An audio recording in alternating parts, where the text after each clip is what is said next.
Value zone hyper mart Nandamuri Balakrishna గారిచే November 28న నాచారంలో గొప్ప ప్రారంభం. నమస్కారం డాక్టర్ ప్రదీప్ జోషి గారు. శ్రీమాత్రే నమః. వేదిక్ నాలెడ్జ్ అంటే జనరల్గా చెప్తూ ఉంటుంది కదా, సరే పలానా ప్లేస్ ఈ విధంగా ఉంటే అక్కడ నెగిటివ్ ఉందని చెప్పేసి అంటారు. మనం విడిచిపెట్టాల్సినటువంటి స్థలాలు ఏముంటాయి, పోనీ విడిచిపెట్టాల్సినటువంటి ఇల్లు ఏముంటాయి, దాన్ని ఏ విధంగా బాగు చేసుకోవచ్చు అంటే రెమెడీ ప్రకారం కనుక చూసుకుంటే? శ్రీ గురుభ్యో నమః. శ్రీమాత్రే నమః. విడిచిపెట్టవలసిన ప్రదేశాలు, ఇల్లు ప్రదేశాలంటే ఇంకా ఇల్లు అన్నీ వస్తాయి. అన్నీ ఓకే. ఆఫీస్ అని వస్తుంది, ఇల్లు వస్తుంది, స్థలం వస్తుంది, ప్రతి ఒక్కటి వస్తుంది. ఈ స్థలంలో ఉండకూడదు అని చెప్పి కొన్ని నియమాలు చెప్పారు మనకి. ఎక్కడైతే భూమి ఎలాంటి భూమిని వదిలేయాలి, ఎలాంటి భూమిని వదిలేయాలంటే ఏ భూమిలో అయితే గనక స్వతసిద్ధంగా బొగ్గు పడుతుందో బొగ్గు, అలాగే ఏ భూమిలో అయితే గనక ఎముకలు పడతాయో, ఎముకలు వస్తాయో బయటకి, అలాగే ఏ భూమిలో అయితే గనక కంటక వృక్షాలు అంటే ఏంటి, ముళ్ళ చెట్లు, భయంకరమైన ముళ్ళ చెట్లు ఎక్కడైతే ఏ భూమిలో అయితే పెరుగుతాయో ఆ ప్రదేశాన్ని వదిలేయమని శాస్త్రం చెప్తుంది. ఆ ప్రదేశము ఉండడానికి యోగ్యమైనది కాదు అని చెప్తుంది. కంటక వృక్షాలు పెరిగిన చోటు, ఏ ప్రదేశంలో అయితే గనక, ఏ నేల అయితే గనక స్వతసిద్ధంగా వాసన వస్తుందో అంటే దుర్గంధం వస్తుందో, ఎక్కడైతే ఏ నేలలో అయితే ఆ వాసనకి మనము ఉండలేమో ఆ నేలలో మనము ఉండకూడదు, ఆ ప్రదేశంలో మనం ఉండకూడదు. అలాగే ఇల్లు గనక చూసుకుంటే ఏ ఇంట్లో అయితే గనక పూర్తిగా సరిగ్గా సూర్యరశ్మి పడదో ఆ ఇంట్లో కూడా ఉండకూడదు. సూర్యరశ్మి పూర్తిగా చక్కగా పడనటువంటి ఇంట్లో ఉండకూడదు. వెంటిలేషన్ సరిగ్గా లేనటువంటి ఇంట్లో ఉండకూడదు. ఏ ఇంట్లో అయితే గనక విపరీతమైన బూజు ఉందో ఆ ఇంట్లో ఉండకూడదు. ఏ ఇంట్లో అయితే గనక 10కి మించి బల్లులు ఉన్నాయో ఆ ఇంటిని కూడా వదిలేయాలని చెప్తుంది శాస్త్రం. బల్లులు కూడా ఎక్కువ ఉండకూడదు, ఇంట్లో ఉండొచ్చు కానీ మరీ ఎక్కువ ఉండకూడదు. ఎప్పుడు ఇంట్లో బల్లి శబ్దం వినిపిస్తుంది అనుకో ఇంకా ఇల్లును వదిలేయాలని అర్థం. బల్లి ఊరికే అరిచిందనుకో ఆ ఇంట్లో ఉండకూడదు అని అర్థం. తర్వాత ఇంకోటి మోస్ట్ ఇంపార్టెంట్, ఏ ఇంట్లో అయితే గనక చెదలు ఎక్కువగా పడతాయో ఆ ఇంట్లో ఉండకూడదు. చెద పట్టిందంటే ఆ ఇల్లు, ఆ ఆఫీసు ఏదైనా సరే ఆ ప్రదేశాన్ని వదిలేయాలి. ఓకే.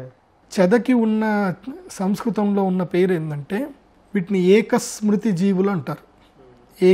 స్మృతి జీవులు అంటే ఏకస్మృతి, వీటికి ఒకటే స్మృతి ఉంటుంది, వీళ్ళకి ఇంక వేరే పని ఏమి ఉండదు. వీటికి ఏకస్మృతి అంటే ఏంటి, తినడం తప్ప వీటికి ఏం తెలియదు, ఇంకా కొరుకుతూనే ఉంటాయి, తింటూనే ఉంటాయి. వాటికి ఇంకా వేరే ఏ పని ఉండదు, వాటికి ఇంకొక వేరే డిస్ట్రాక్షన్ ఉండదు. నిద్రపోవు, ఏం పోవు, ఎప్పుడు కూడా కొరుకుతానే ఉంటాయి అవి.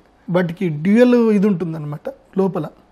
అంటే మన లోపల 12 గంటలు వీడి పని చేయడం, 12 గంటలు వీడి పని చేయనట్టు వీడి శరీరంలో 2 కణాలు ఉంటాయి. ఒక కణము కొరికే పని చేస్తుంటే ఇంకో కణం పడుకుంటుంది, ఇది అయిపోగానే ఇంకో కణం కొరికే పని చేస్తూ ఉంటుంది. దే నెవర్ రెస్ట్ అనమాట. అర్థమవుతుందా? వాటికి ఉన్న మెమొరీ ఏంటంటే ఓన్లీ కొరకడం అంతే, ఇంకా వేరే మెమొరీ ఏం లేదు వాటికి. అందుకోసమే ఏకస్మృతి జీవి అంటారు. ఈ సృష్టిలో మొత్తం మీద ఏకస్మృతి జీవి అంటే అదొక్కటి మాత్రమే. చెదకు మించిన శక్తి ఇంకోటి లేదు, దాన్ని ఏకస్మృతి జీవి అంటారు. ఇది ఎంతమందికి తెలుసు మీకు? ఫస్ట్ టైం కనుక విని ఉంటే మీరు ఫస్ట్ టైం అయ్యాడు అని పెట్టండి. ఎందుకోసమంటే ఇవన్నీ ఎవరు చెప్పరు. చాలా పుస్తకాలు చదవాలి, చాలా గ్రంథాలు చదివితే తెలుస్తుంది మనకి. మనం చీమల గురించి మాట్లాడుకున్నాం, ఏకకణ జీవి అని మాట్లాడుకున్నాం. దీన్ని ఏకస్మృతి జీవులు అంటారు. ఇవి ఎక్కువ అడవిలో ఉంటాయి, అడవిలో చెట్లకు పడతా ఉంటాయి, కింది నుంచి మట్టిని తీసుకొచ్చి పైకి వేస్తాయి. వీటి వల్ల నేచర్లో ఒక ఉపయోగం ఉంది, ఒక నష్టం కూడా ఉంది. చెదల వల్ల ఏంటి సార్ అది? చెదల వల్ల దీనికి మంచిది కాదు, ఏది ఇంటికి మంచిది కాదు. ఇంటికి చెదబట్టకూడదు. ఇంటికి చెదబట్టిందంటే ఆ ఇంటి వదిలేయాలి, లేదంటే ఆ ఇల్లు మొత్తం కూల్చేసి మొత్తం కూడా వేప మందు కొట్టేసి అన్నీ చేసుకొని చేయాలి. కానీ ఈ చెదకి ఉన్న ఒక గొప్ప గుణం ఉంటుంది. చెద పురుగు చేసే ఒక మేలు, మనిషికి చేసే మేలు ఏంటి తెలుసా? ఈ చెద పురుగు భూమి లోపల నుంచి దాదాపు ఒక 15 ఫీట్ల నుంచి భూమి లోపల నుంచి సారవంతమైనటువంటి ఔషధీ గుణమైన మట్టిని బయటకు తీసుకొస్తుంది.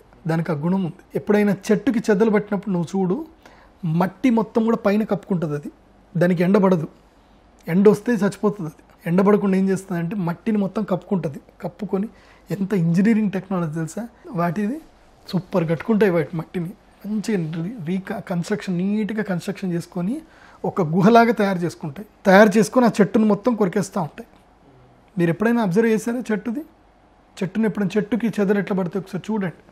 చెదబట్టింది మనకు కనబడదు, పైన చూస్తే మంచిగా ఉంటుంది కానీ లోపలంతా తినేస్తూ ఉంటుంది చెదబట్టింది. కొంచెం చూస్తే చదివి చూసినప్పుడు చూస్తే మట్టి పైకి పేర్కొంటుంటుంది. ఆ మట్టికి ఒక గుణం ఉంటుంది. అద్భుతమైన మట్టి అది. ఆ మట్టిని తీసుకొని తేనె కలుపుకొని ఎక్కడైతే దద్దులు కురుపులు అవుతాయి కదా, ఇవి గండు చీమ కుట్టినా కందిరీగ కుట్టినా కొన్ని రకమైనటువంటి కురుపులు ఉంటాయి. ఆ కురుపులకి స్కిన్ ఎలర్జీస్కి అది ఒక మంచి ఔషధం. ఆ మట్టిని తీసుకొని దాంట్లో తేనె కలుపుకొని లేపనం చేసుకుంటారు. కాలిన గాయాలకు చాలా అద్భుతమైన ఔషధం అది. కాలిన గాయాలైతే తేనె పెట్టుకోవాలి. ఈ మట్టితోటి తేనె పెట్టుకున్నాం అనుకోండి తొందరగా హీల్ అయిపోతుంది. సో ఇవన్నీ కూడా ఆయుర్వేదంలో కొన్ని దాంట్లో చెప్పుంటారు. మట్టితోటి కూడా ఆ లోపల ఉండే మట్టి సారవంతమైన మట్టితోటి శక్తి బాగుంటుంది. సో సరే, ఈ చెదలున్న ప్రదేశాన్ని వదిలేయాలి. మళ్ళీ ఎక్కడైతే ఎలుకలు విపరీతంగా ఉంటాయో ఆ ప్రదేశంలో కూడా ఉండకూడదు. ఎలుకలు ఉండే ప్రదేశంలో ఉండకూడదు. ఇంకా నెగిటివ్స్ కొన్ని ఉంటాయి. ఎట్లా అంటే వాస్తవంగా ఇది చెప్పకూడదు, కానీ నేను నా నియమ ప్రకారం నేను చెప్తాను, కానీ మీరెవరూ బాధపడకండి. ఎందుకోసమంటే ఎక్కడైతే గనక చావు డప్పు శబ్దాలు రెగ్యులర్గా మోగుతాయో అక్కడ ఉండకూడదు, దూరంగా ఉండాలి. కానీ ఇప్పుడు ఊర్లోనే శ్మశానాలు అయిపోయినాయి, డప్పులు రోజు మోగుతూనే ఉంటాయి. అది తప్పదు, కానీ అలాంటి ప్రదేశంలో ఉండకుండా ఉంటే మంచిది. తర్వాత మీ ఇష్టం. అది ఎలా సార్ అంటే పరిస్థితి ఈ విధంగా ఉన్నప్పుడు రెమెడీ ఏంటి? రెమెడీ మెయిన్గా ఇప్పుడు ఇంట్లో విపరీతంగా చీమలు కనిపించాయనుకోండి, దానికైతే పసుపు నీళ్ళు చల్లడము చేసుకోవాలి. ఇంకా పెస్ట్ కంట్రోల్ ఎట్లాగూ ఉంటారు, పెస్ట్ కంట్రోల్ తోటి పని చేయించుకోవాలి. కానీ ఇవి రావడం ఏంటంటే ఒక విధంగా దుష్ట సూచకం, చెడు సూచకం అన్నమాట. అప్పుడు తప్పకుండా ఇంట్లో యాగాలు చేసుకోవడము, సాంబ్రాణి వేసుకోవడము, ఇవి ఇంట్లో అయితే కనుక సాంబ్రాణి అవి వేసుకోవడము. ఒకవేళ భూమి దోషపూరితమైతే ఆ భూమిని మొత్తం కూడా దున్ని ఆ భూమి లోపల తులసి చెట్లు పెంచి ఆ తర్వాత ఇల్లు కట్టుకోవడము. ఒకవేళ ఈ చెదలు బాగా పట్టాయనుకోండి తప్పకుండా ఇల్లు వదిలిపెట్టాలి. చెదలు పడితే మాత్రం ఇల్లు వదిలిపెట్టాలి. ఇల్లు వదిలిపెట్టి పెస్ట్ కంట్రోల్ చేయించేసి నీట్గా అంత చేసుకొని చేయాలి. అయితే ఒకటి మాత్రం చెప్తాను, కొన్ని ఇళ్లల్లో పారానార్మల్ యాక్టివిటీస్ కొన్ని జరుగుతాయి, అసలు తెలియదు. వాళ్ళు ఎక్స్పీరియన్స్ చేసినది వాళ్ళు కన్నీళ్ళు పెట్టుకుంటారు, ఏడుస్తారు, చెప్తారు తప్ప మీతో ఎవరు నమ్మరు. ఇది జరుగుతుంది, నాకు ఇలా జరిగిపోయింది, అలా అయిపోయింది, మా ఆరోగ్యం పాడైపోతుంది అని చెప్పుకుంటారు, ఏడుస్తారు. మెడికల్ డయాగ్నోస్టిక్ సెంటర్కి వెళ్తే ఏమీ వెళ్ళదు, కానీ మాత్రం తెలుస్తుంది. సింపుల్ చెప్పాలంటే మొన్న ఈ మధ్య నా దగ్గరికి ఒక పెద్ద ఆవిడ వచ్చింది. అది దాదాపు 62 ఏళ్ళు ఉంటాయి. ఆవిడ నాకు కొంచెం బాగాలేదు, నాకు హెల్త్ ఈ మధ్య సరిగ్గా ఉండట్లేదు, నాకేదో ఇదవుతుంది అదవుతుంది అని అంటే హాస్పిటల్ తీసుకెళ్తే డాక్టర్లు నవ్వారు. ఒకసారి వెళ్ళిపోతే డయాగ్నోస్ చేస్తే ఏం తెలియదు. రెండోసారి తీసుకెళ్తే ఆ డాక్టర్ నవ్వాడు. నీకు ఏం లేదమ్మా, అంతా నువ్వు సైకలాజికల్గా ఫీల్ అవుతున్నావు అమ్మా, ఏం లేదమ్మా అని చెప్పాడు. ఆమె బాధ ఎవరు అర్థం చేసుకోలేకపోతున్నారు, ఎవరికి తెలియట్లే. నా దగ్గరికి వచ్చారు. నా దగ్గర వస్తే నీకు తెలుసు కదా ఎట్లయినా సరే నేను ఏం మాట్లాడొద్దని చెప్తా. రాగానే నేను చూశాను, జాతకం చూశాను, చేతి చూశాను, ఆమె దగ్గర రమ్మని చెప్పాను. ఆమె పల్స్ చెక్ చేస్తూ ఉంటే నేను ఎక్స్పీరియన్స్ అయ్యాను, ఆమెకి ఏం జరుగుతుంది అనేది నాకు ఎక్స్పీరియన్స్ అయింది. నేను ఇమీడియట్లీ క్లయింట్ని అడిగా, మీ నాన్నగారు ఎక్కడున్నారా అని అడిగా. మా నాన్న చనిపోయి 2 months అయిందండి అన్నారు. నాకు అర్థమైపోయింది. ఇంకా తర్వాత ఆమెకి మెడిసిన్ ఇచ్చేసాను. ఒకటి అమ్మవారిది మంత్రి ఇచ్చింది, ఒకటి మెడిసిన్ ఇచ్చాను. మెడిసిన్ ఇచ్చాక వాళ్ళ అమ్మగారు బయటకు పోయాక పిల్లగాడికి కూర్చోబెట్టి చెప్పాను, there is a some is there, మీరు కాశీకి వెళ్ళండి, చక్కగా మీ నాన్నగారికి శ్రాద్ధము అన్నీ కరెక్ట్ చేపియండి, చేపించినాక ఇది పోతుంది అని చెప్పాను. సో ఇవన్నీ నమ్మడానికి తెలియవు. సో అందుకోసమని ఇంట్లో ఏది జరుగుతున్నా యజ్ఞ యాగాది కర్మలు ఇంట్లో జరగాలి. ఇంట్లో రెగ్యులర్గా ఏం చేసుకోవాలి, యజ్ఞం చేయాలి. యజ్ఞం చేయడానికి ఏ పంతులు అక్కర్లే. ఏం చేయాలి, ఒక 4 ఇటుకలు పెట్టుకోవాలి, లేదంటే చిన్న హోమకుండాలు దొరుకుతాయి మనకి, చిన్న హోమకుండాలు తీసుకోవాలి. ఎక్కడో దగ్గర మనకి రావి చెట్టు, మర్రి చెట్టు, మేడి చెట్టు ఇవన్నీ మనకు దొరుకుతాయి ఎక్కడైనా. ఆ చెట్టు కింద పడ్డ పుల్లలు ఉంటాయి, ఆ పుల్లలు ఒక మంచి బస్తాలో ఏర్కచ్చుకోవాలి. ఏర్కచ్చుకొని ఇన్నే పుల్లలు, ఇంత నెయ్యి, ఒక చిన్న గిన్నె నెయ్యి తీసుకోవాలి, దాంట్లో ముంచాలి, ఒక చిన్న కర్పూరం వెలిగించాలి, నెయ్యిలో ఆ కట్టెపుల్ల ముంచి స్వాహ అని వేయండి, అయిపోతుంది. ఓం ద్రాం దత్తాత్రేయాయ స్వాహ, లేదంటే మీకు నమశివాయ ఇస్తే ఓం నమశివాయ స్వాహ, ఓం నమశివాయ స్వాహ. పెద్ద మంత్రం అది, నేర్చుకోవచ్చు కదా ఈజీగా. చక్కగా పంచ కట్టుకొని పెట్టేసుకొని ఓం నమశివాయ స్వాహ అని వేయండి. ఆ యొక్క అగ్నిలో నుంచి, ఆ ధునిలో నుంచి ఆ సమిధలు, నేను చెప్పిన సమిధలే వేయాలి, ఏ దొరుకుతా కట్టపుల్లలు వేయకూడదు. సమిధ అంటే అర్థమైంది తనకు తానుగా రాలిపోయినటువంటిది, వెళ్ళి చెట్లు తుంచి దేయకూడదు, గుర్తుపెట్టుకోండి. సమిధ అంటే అర్థమైంది రాలిపోయి కాలిపోవడానికి సిద్ధంగా ఉండేది. అవి తీసుకొచ్చి అవి వేసి యజ్ఞం చేసుకోవాలి. చిన్న యజ్ఞం 10 నిమిషాల్లో అయిపోతుంది. ఎంత చిన్న హోమకుండం పెట్టుకోండి, ఇన్ని పుల్లలు తెచ్చుకోండి, ఓం నమశివాయ స్వాహ అని వేయండి.